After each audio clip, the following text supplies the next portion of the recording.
Hello and welcome to Father's Refuge podcast. My name is James Moffitt, and I will be your host. What does it mean to lead when your heart is broken? To show strength not by hiding your pain, but by walking through it with faith and purpose. Today we welcome Mike Van Pelt, a man who's made it his mission to redefine authentic manhood. Together, we explore the sacred tension between grief and growth, vulnerability and leadership. If you've ever wondered how to rise from loss and still lead with love, this conversation is for you. Mike, how are you today? Great, James. Thanks for having me on. Greatly appreciate the invite to be on your show. Yes, sir. Tell the listening audience a little bit about yourself.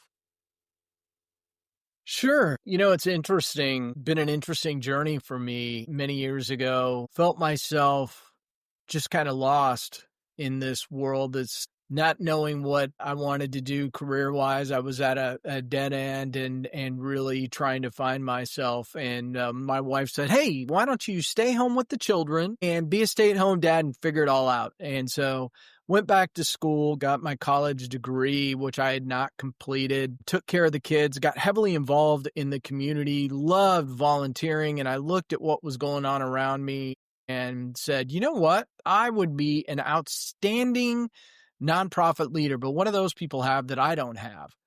And I went back and got my master's degree, which made things worse because now nobody knows what to do with me, right? Because as men, we're identified two ways. One, our name, and secondly, what do you do? What do you do? And I had lost my identity. And I didn't know who my identity, even though I'd been a Christian my entire life, I didn't know who my identity was, who it was in at that point. I decided, well, if nobody wants me, I can do this myself. I have the knowledge, skills, and abilities to do this. And so I started a business consulting where I met a man named Paul Bailey, and Paul and I started a men's group together.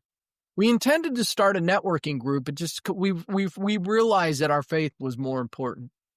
And it was during the startup of that group, aptly named True Man, our group, after Jesus Christ walked on earth as a true man.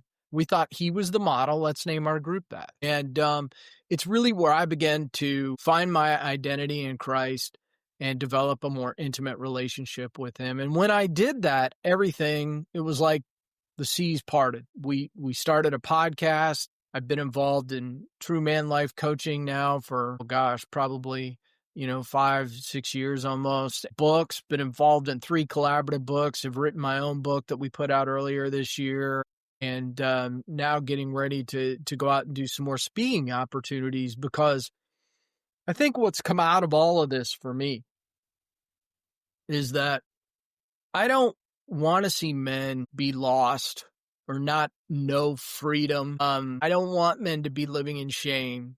I don't want men to not understand what masculinity is. And I want to go out and I've got my arm in the air. And I'm saying, hey, I'll take the mantle. Let's go out and have conversations about this. Let's get together as groups. And so I'm a firm believer that when men come together, when we get together and we work on our strengths and our weaknesses together, that we can achieve more and be better for our families. And I think that probably ties in pretty nicely to what you're doing here with this podcast and with your organization, because there's a lot of men that go through life alone, isolated, and trying to figure it out all on their own.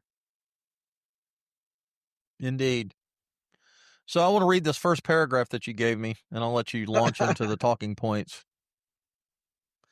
So anyway, to the listening audience, what I did is, I wrote I wrote Mark an email, or Mike an email. It's Mike, right? Why do I keep wanting to call you Mark? I don't know. Mike. Mark's my brother, but he's not here with us today. So So I wrote Mike an email. This is Father's Refuge. It's a podcast that's for fathers, dads, grandparents, or grandfathers that have lost a child or a grandchild to childhood cancer and or any other illnesses, and or are walking on the treatment journey.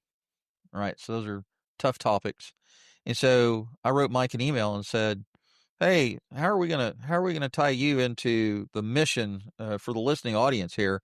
And so he wrote me back and gave me some pretty cool stuff. So I'm gonna read this first paragraph, and then I'm gonna let Mike take over from there. It says, "Here's the premise: too many of us, especially men, believe we can go it alone. We bury our feelings, hide our struggles, and hope we'll never have to face them.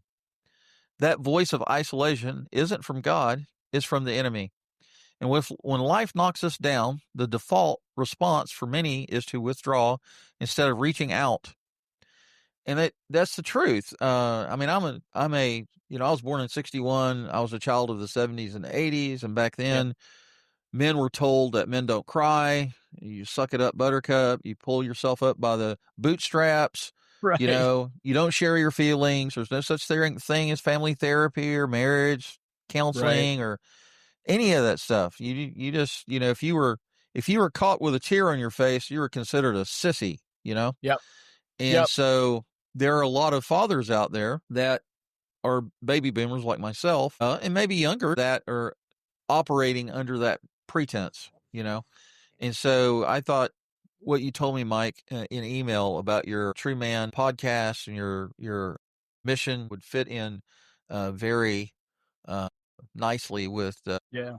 the purpose of this podcast. So you said you had some core truths that you want to hit on in the talk. So you go ahead and run with it. Yeah. Well, when I looked at, I was thinking about this after I sent you the email, and I was looking at what you do, and it's kind of interesting. I went and I'm like, Father's Refuge. And I love looking at words and their meaning and how they're defined and what they look like and how they play. And so I go out to the dictionary, of course, and I look at what is refuge, right? It's a shelter or protection or danger or distress. And when I looked at that word, I started thinking, well, that's interesting because we all want some form of protection, don't we? We all want to know Sure. that we're valued, we're seen, that the words we say have some degree of meaning. And but too much of the time we get caught between these voices, particularly I think as it relates to asking for help. So, you know, how I typically look at this, I would say, well, you got God's voice and you got the enemy's voice. And the enemy's voice looks something like this. If you go to ask for help, don't do it because you know what happened last time. If I try and fail, everyone's going to see it. If I can't fix it myself, I'm not a real man. I made this mess and I deserve to drown in it. These are the little voices that go through our head, and it holds us back and it keeps us stuck and it prevents us from moving forward. In my view of it is that's the enemy talking. And, when I really came alive with Christ, it was at a men's retreat weekend. And the gentleman that runs that weekend, and I'll give him full credit, Michael Thompson of an organization called Zoe. They offer men's, women's retreats and support for groups. They're a fantastic organization. And Michael and I gotten to know each other a little bit. But he likes to start off with this question: what are the chances you've misinterpreted your life? And as I look at these voices, I think, what are the chances you're misinterpreting these voices? What are the chances that these voices are not coming from God, but they're coming from the evil one? Because what he knows is if he gets in the middle of these families, if he gets in the middle of a man's life, he can take out the family. Men were designed to lead their families. That's what we were designed for. We were designed for marriage, one man, one woman, to have children, grow families. And the devil knows if he takes out the head, he can take everything out. And so I think it's really important that we know who the voices are and what the battle is. Men, we are at war every day our foot hits the floor. The devil wants to take us out. And so, we need to understand what the war is. And, a lot of times when I'm talking about my coaching, I talk about getting out of your head and into your heart. And that's what we need to tap into. If you can tap into your heart, you're not going to be one of these fathers that says, when little Johnny falls down, rub it out. Don't say ouch. Don't say it hurts. Sometimes it hurts. And it's okay to say that. And I think, for men that I'm like you, James, I mean, I'm a product of the 80s. I call myself an 80s child. I'm 55 now. The 80s heavily influenced my entire life. But I, like you, grew up in a time and a place where, men were men. And, we were told, you go to college, you get married, you get the house, the 2 cars, the white picket fence, the dog, and everything's sunshine and rainbows. And the fact of the matter is, that's one of the biggest setups we were ever given. And, I don't blame my parents. I don't blame any of the, my friends' parents who heard the same thing. It was passed down from them. It was generational. And when I look at the generations of kids nowadays, Zs and millennials get picked on a lot. Who raised them? We did. Who raised them? And here's what's interesting. Millennials and Zs, many of them are very hungry right now. They're actually the largest purchasers of Bibles in the marketplace. They're going back to churches in droves.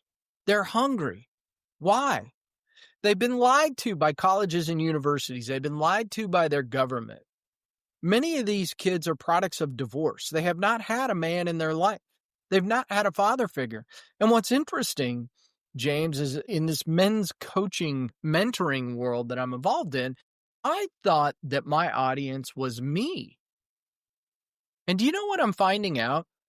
I don't want to admit that, well, I'm not a sage yet, but I am a sage.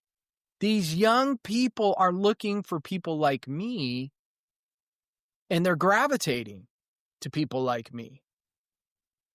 And I'm not saying that braggadociously. I've been married for 29 years. I have a couple of kids in college. I appear to have it all together, although we never have it all together, do we? No. But they want to hear what I'm talking about. And so it's quite fascinating. I find that these young people nowadays are much more in touch with their emotions than I was. Right? I've just come into this emotional thing over the last 10 years or so. And it's really a result of me also finding that intimacy with Christ and really developing a deeper, more meaningful relationship. And, I think that's critically important. It's critically important when you go through challenging times. When you have a child that's sick, when you have a child that's diagnosed with cancer, when you have a child that passes away, I cannot put myself in that position, James. I can't do it. One of the scariest times in my life was when my son was 2 years old and he was sick. We didn't know how sick he was at the time, but we called in grandma and had her come. And I came home from work. I was going to take him to the doctor, and I thought, wow, this might not be as bad as it seems. My son's dancing around the living room with his grandma, having a great time. And we hopped in the car to go to the doctor, and by the time I pulled him out of the car, he was limp. And I was absolutely sick to my stomach. He had double pneumonia in both lungs, and when we got to the doctor, diagnosed it. he was really fading pretty quickly. And she said, I'm going to call the emergency room and I want to, get him to the hospital right away. And, I called my wife, who was pregnant with our daughter at the time, and said, we're on our way to the emergency room. And it's one of the scariest things I've ever gone through in my life. And fortunately, my son gets a good laugh out of it now that he's, 22 years old. But it's one of the memories that sticks, like it happened yesterday in my wife and I's mind. And so as as challenging of a time as that was to go through, I can't imagine it being worse. And so I say all that to say there's always going to be a next it in life.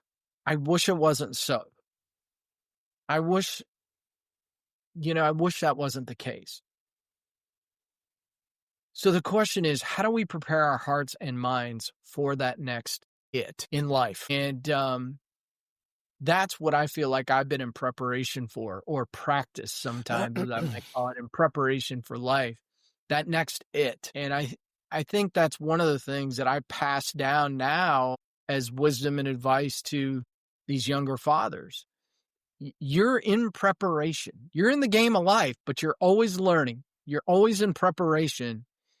And I think the biggest thing that we can be in preparation for is the challenges that come our way, so that we're not overly emotional when they occur, so that we can support our wives or our other children when these challenging things occur. And of course, to me, the biggest thing that you could do is just get right with God and build a relationship with it. And I think that is the cornerstone of this whole thing, James. So let me give this conversation a little bit of context from my end. When my daughter got sick and they found a baseball-sized tumor in her head, we rushed her from Bluffton, South Carolina to Charleston, South Carolina to the Medical University of South Carolina. The surgeons did emergency surgery, and they came back out and said, we got as much of it as we could. Some of it was wrapped around her brainstem. If she lasts 12 months, you'll be lucky. Well, she lasted 14 months. So I was and still am a follower of Christ. My family went to church every Sunday. I was a leader in the church.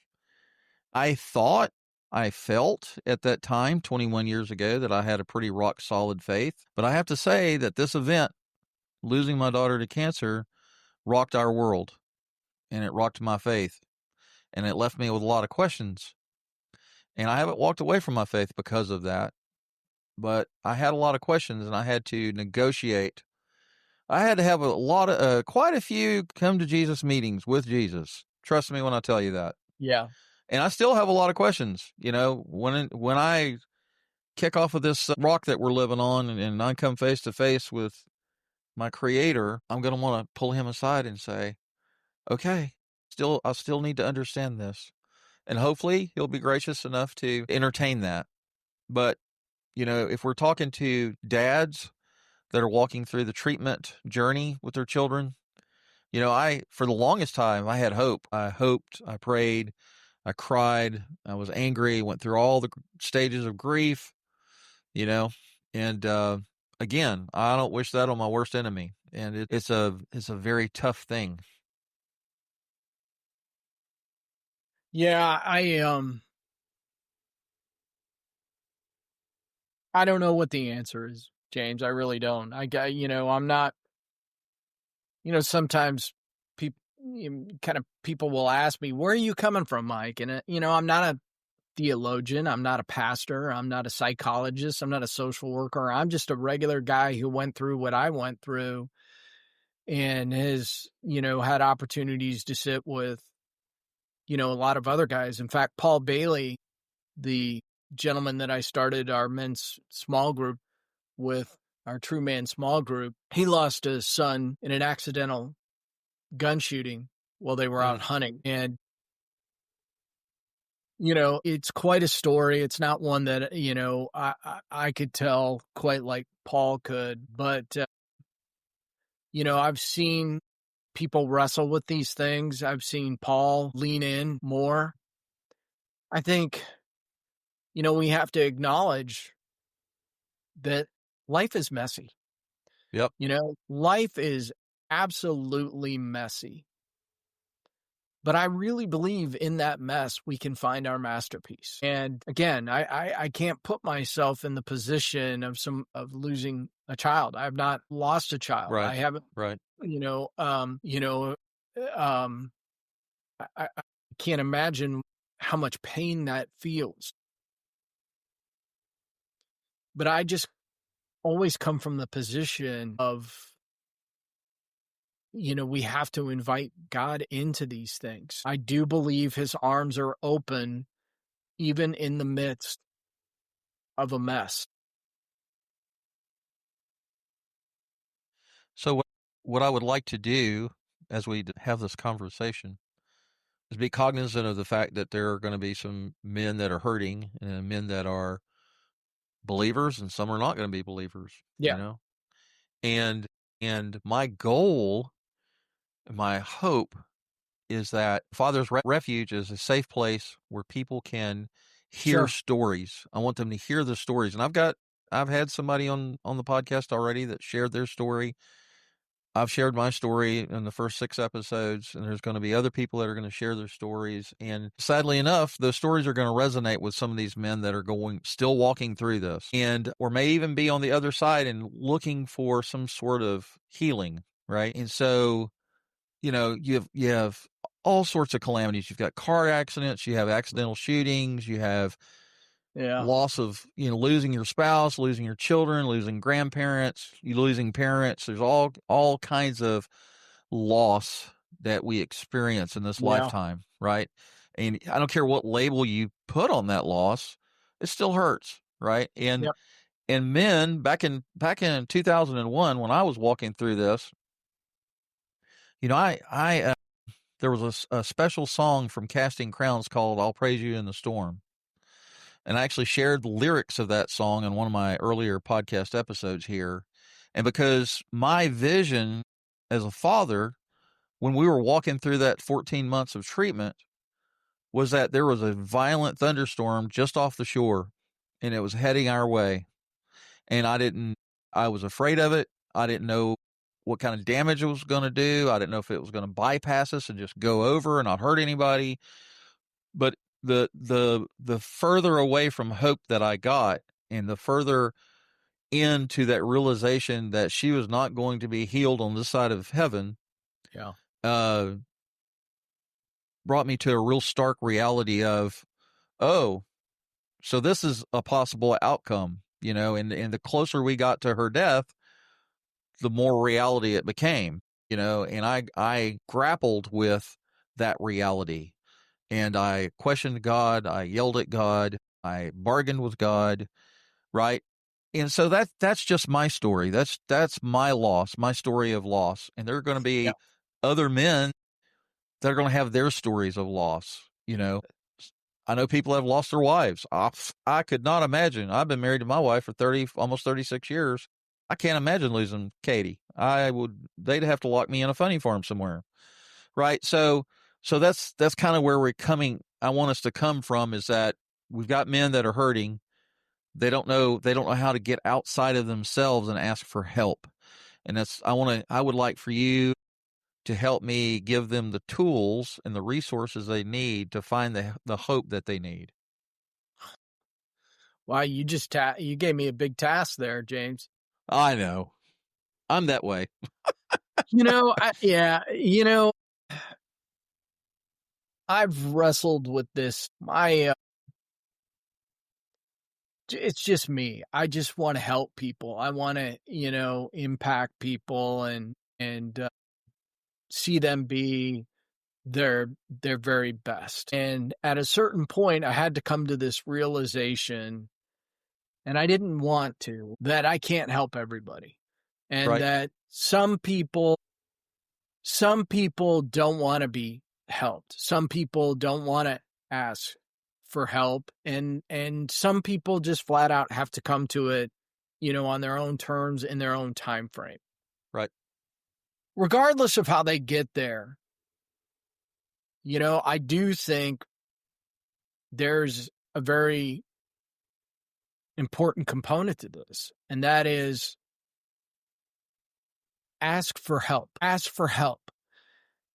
I'll tell you a story. I was at a retreat weekend, and they were doing a men's retreat weekend, and they were doing a kind of a trust thing, and they blindfolded some men in the gym, and then everybody walked hand in hand out to this rope course. Now, this rope was wrapped around a tree, and it was in a circle.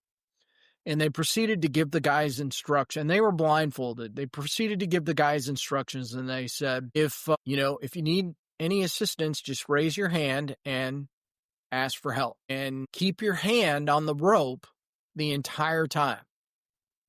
Basic instructions, right?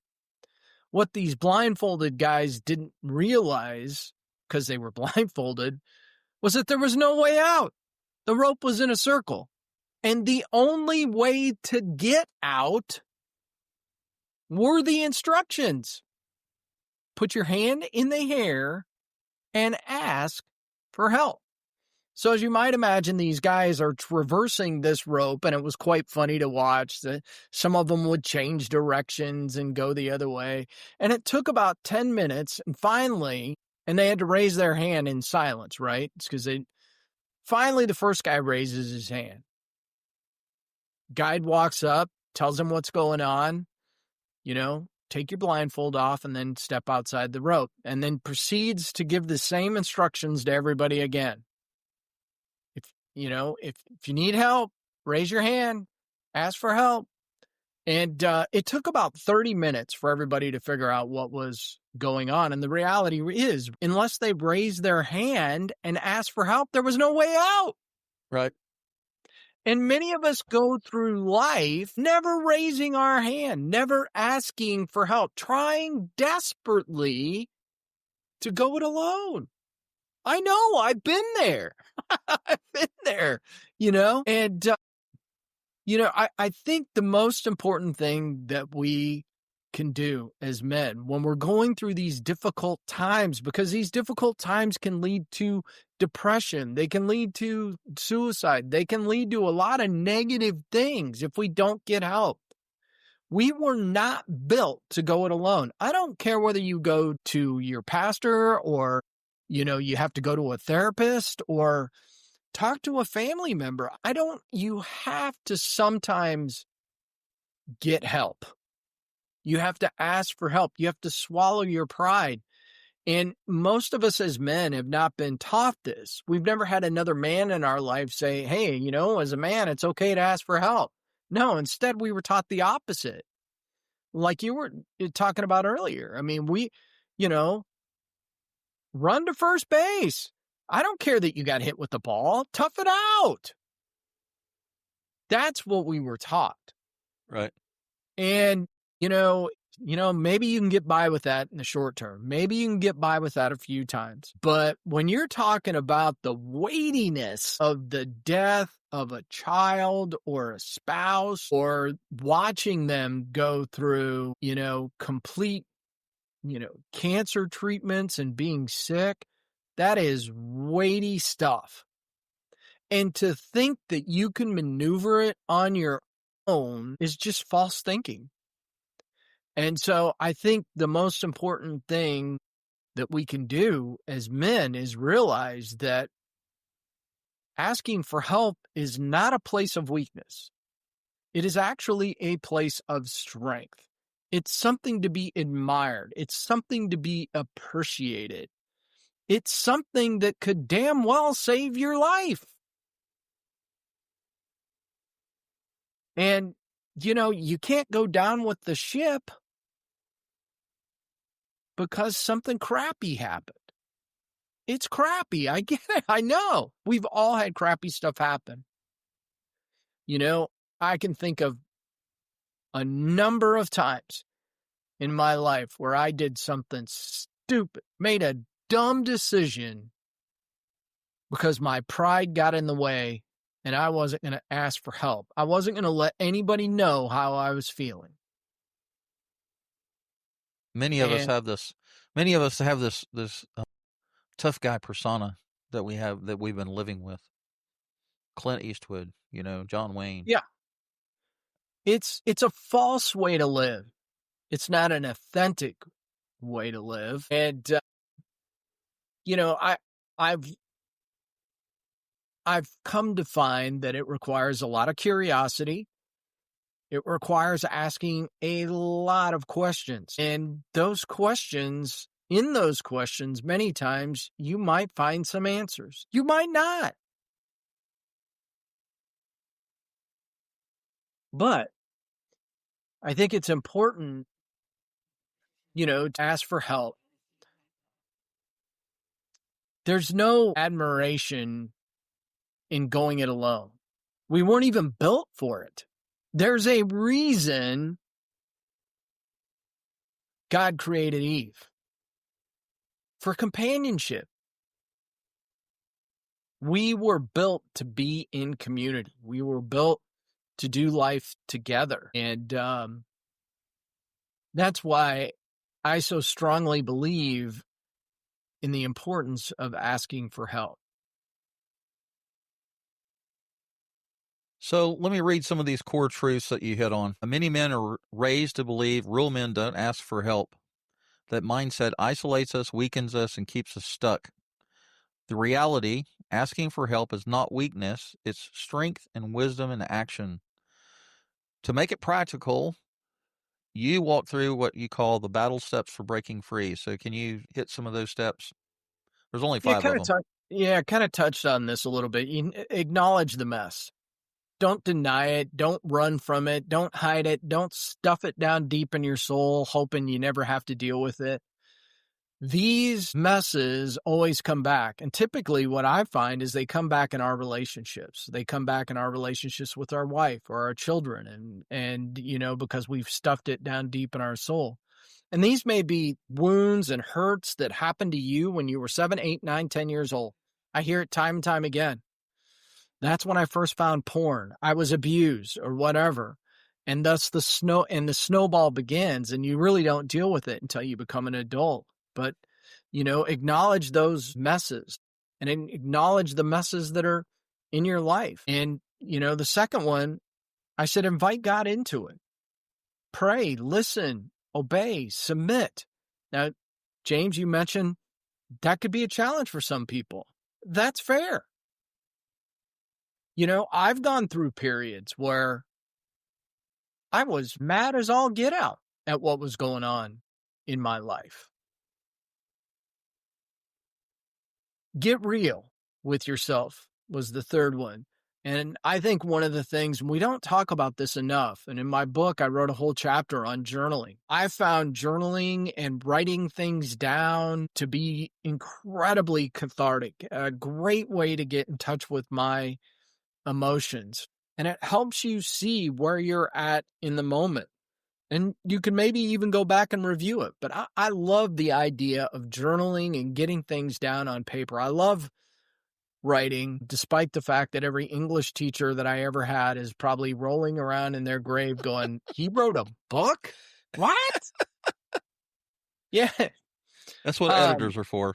Yeah. Editors are great people. Everybody should have one, The fourth one I had there was take aligned action. Just start small. Just start small. You don't eat the elephant in one bite, right? I think a lot of people have heard that, pick a step and move forward. I'm a big believer in being in action.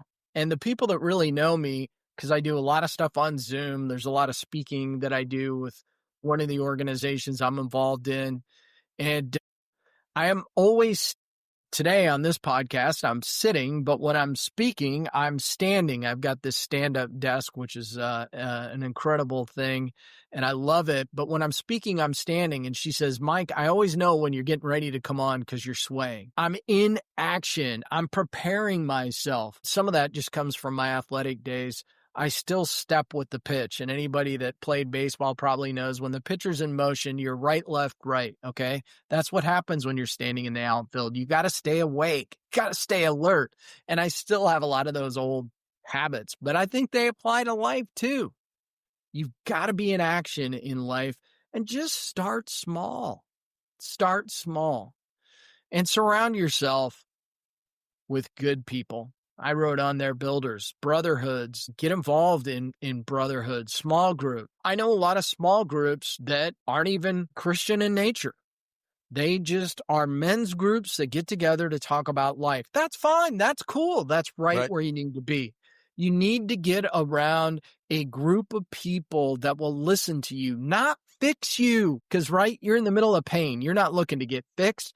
You just want to be valued and heard and seen. And, my view of it is there's nothing better than being around a group of men that recognize that, are willing to listen, maybe just put their arm around you and go, man, I love you. I know this is tough.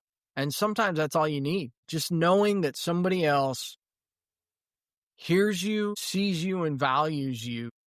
And, I think that those are some pretty good steps when you're in the middle of the battle to keep your mind on and to focus on. And, maybe it provides some sort of rescue for you in that moment. That would be my hope. Amen. Well, Mike, I appreciate you being here today and for sharing these thoughts with us. And to the listening audience, I want to say today's conversation with Mike Van Pelt reminded us that strength isn't found in silence. It's born in the sacred space where grief meets grace. If this episode stirred something in you, know you're not alone.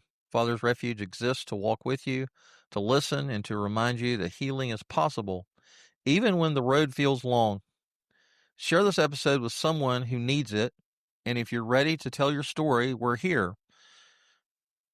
And I guess another thing I would say is that you're going to hear people that will tell you that it's time to get over it. You've been grieving for, who cares what the time limit is, 6 months, a year, 4 years, 5 years, and you'll have relatives, you'll have friends, people at church. They'll come up to you and go, hey, it's time to get over it. It's time to move on, and grief never goes away. Grief is something that you learn how to live with because your loved one, whether it's your child, your spouse, whatever, parent, your loved one will always have a place in your heart. You'll never forget them. You'll always have triggers. You'll always listen to a song. You'll watch a movie. You'll go to somewhere that y'all used to go to eat.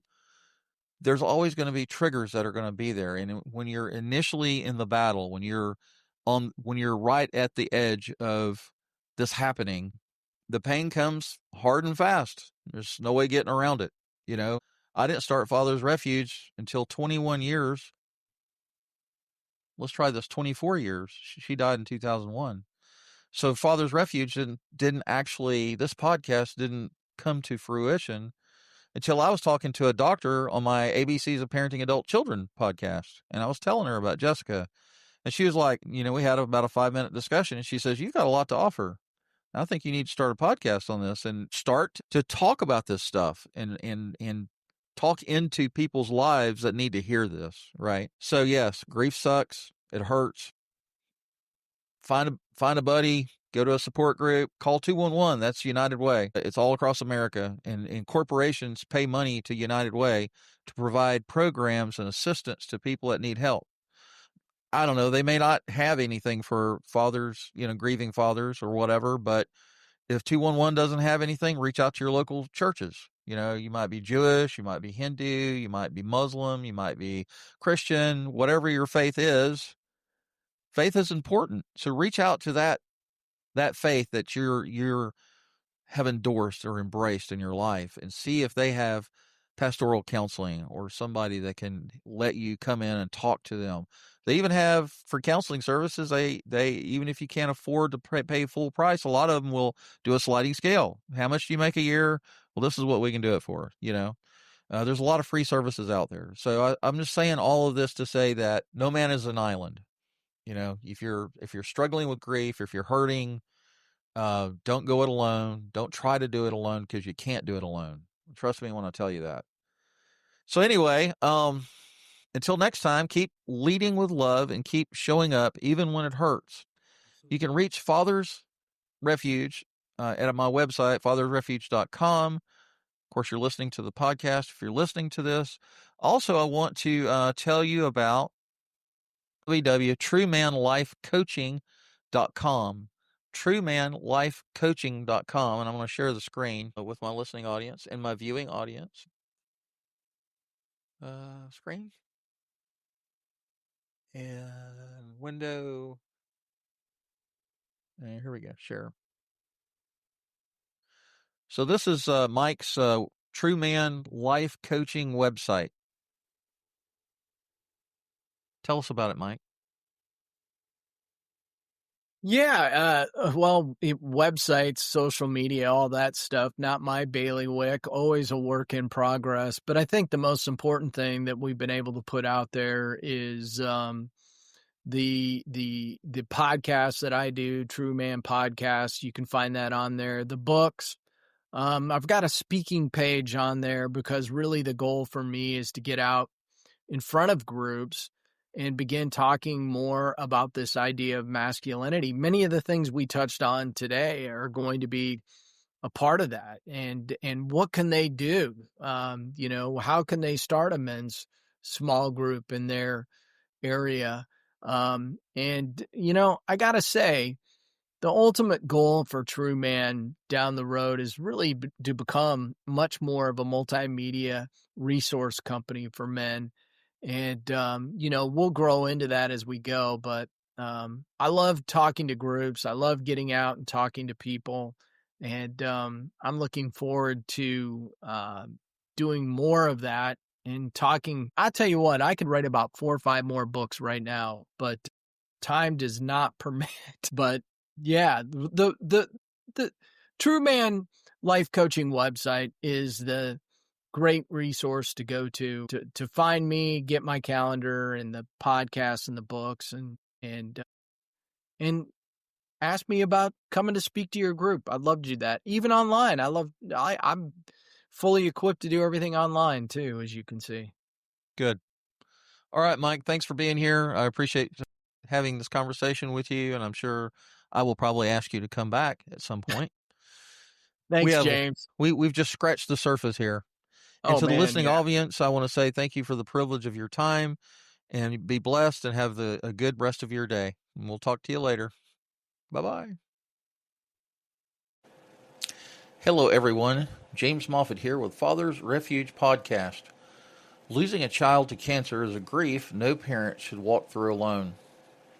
The Father's Refuge Podcast is a safe place for fathers and parents to share, heal, and find hope in the midst of heartbreak. I'm looking for fathers who are experiencing the grief of losing a child to cancer or are walking the treatment journey with their families. If you would be willing to share your journey with others, contact me at fathersrefuge@proton.me. That's fathersrefuge@proton.me.